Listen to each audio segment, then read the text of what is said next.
બાદ આજે બજારમાં ઉપલા સ્તરેથી ઘટાડો જોવા મળ્યો, છતાં પણ અંતે સેન્સેક્સ અને નિફ્ટી મામૂલી તેજી સાથે બંધ થતા નજરે પડ્યા। નિફ્ટી બેંક ફ્લેટ ટુ કારોબાર અને મિડ કેપમાં ખરીદારી જોવા મળી। વધુ વિગતો લઈએ સહયોગી નીરજ કંસારા આપણી સાથે। નીરજ, નફા વસૂલી ક્યાંથી આવતી જોવા મળી બજારમાં? જો આજના દિવસે આપણને નિફ્ટીની જે વીકલી એક્સપાયરી છે એ તો પોઝિટિવ જોવા મળી છે, પરંતુ આજે દિવસ દરમિયાન આપણને બજારની અંદર એક નવા શિખર પણ બનતા દેખાયા, પરંતુ એ શિખર બનાવ્યા બાદ પણ બજાર એક નીચલા સ્તર પર આપણને બંધ થતું જોવા મળ્યું છે। ખાસ કરીને તમે નિફ્ટીની અંદર જોશો તો આજના દિવસે 24,401ના એક નવા શિખર બનતા દેખાયા। સેન્સેક્સની અંદર પણ જોજો આજે તમને લગભગ 80,392ના એક નવા શિખર બનતા દેખાયા। નિફ્ટી બેંકની અંદર આજે 53,357ના એક નવા શિખર બનતા દેખાયા, પરંતુ આ બધામાં જે શિખર પરથી આપણને એક ઘટાડો પણ જોવા મળ્યો છે। અને દિવસના અંતે તમે જોશો તો નિફ્ટી તમને લગભગ 15 પોઈન્ટની તેજી સાથે જ બંધ થતું જોવા મળ્યું છે। સેન્સેક્સ પણ ઓલમોસ્ટ 60 પોઈન્ટની તેજી સાથે બંધ થતું જોવા મળ્યું છે। બેંક નિફ્ટીમાં જે આ દિવસ દરમિયાન ઉતાર ચઢાવ રહ્યા, પરંતુ દિવસના અંતે લગભગ 15 પોઈન્ટની તેજી ત્યાં આવી છે અને મિડકેપ આજે લગભગ 350 પોઈન્ટની તેજી સાથે બંધ થયું છે।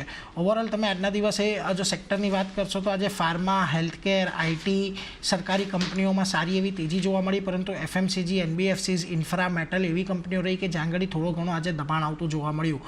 નિફ્ટીના ફ્રન્ટ પરથી વાત કરી લઈએ તો આજના દિવસે આપણને HCL Tech, ICICI Bank, Tata Motors, Sun Pharma, Infosys જેવા સ્ટોકમાં સારી એવી તેજી આવતી જોવા મળી, પરંતુ એચડીએફસી બેંક આજે ઘટ્યો। ગઈકાલે જે આપણને એક નવા શિખર પર કારોબાર બનતો દેખાયો હતો ત્યાંથી થોડીક નફા વસૂલી આજે એચડીએફસી બેંકમાં આવી છે। આ ઉપરાંત Bajaj finance, Wipro, Adani enterprise, tech Mahindra જેવા કાઉન્ટરમાં થોડું ઘણું દબાણ જોવા મળ્યું છે।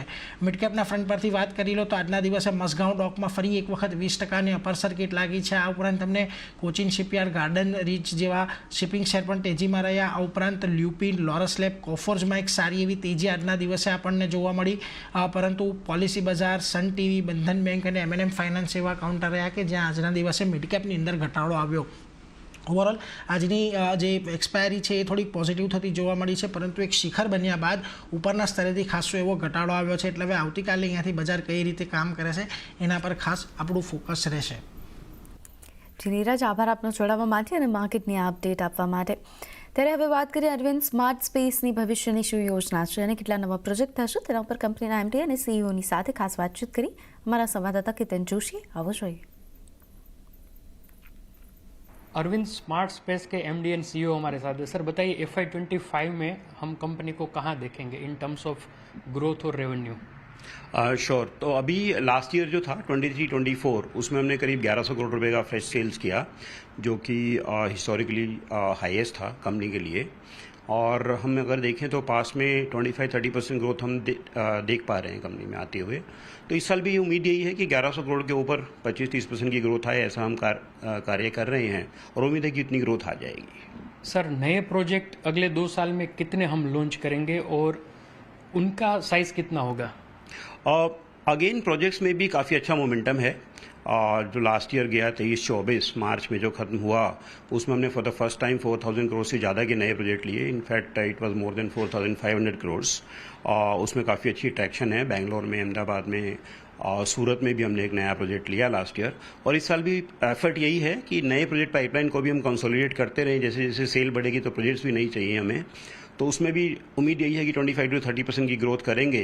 और अगर मैं 4,000-4,500 को बेस मानूँ तो आने वाले साल में 5,000-5,500 करोड़ के आसपास के नए प्रोजेक्ट आ पाएंगे, ऐसा हमारा प्रयत्न है।